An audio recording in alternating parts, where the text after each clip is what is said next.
Homestay মানে শুধু থাকার জায়গা নয়, এটা একটা অনুভূতি, একটা পরিবারের ভেতরে ঢুকে তাদের জীবনযাত্রার সাথে নিজেকে কিছুটা সময়ের জন্য মিশিয়ে নেওয়া, যেখানে হোটেলের মতো সার্ভিস নয়, বরং আন্তরিকতা, সরলতা আর লোকাল সংস্কৃতির স্বাদটাই আসল বিষয়।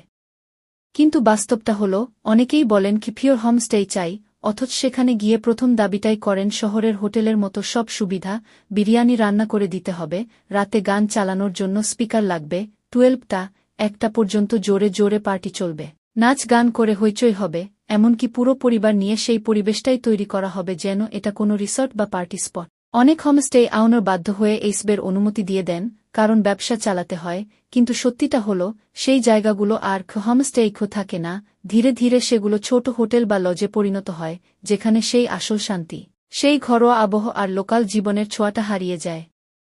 আপনি যদি সত্যিই হোমস্টে এক্সপেরিয়েন্স নিতে চান, তাহলে সেটাকে হোমস্টে হিসেবেই গ্রহণ করতে হবে, সেখানে নিয়ম মানতে হবে,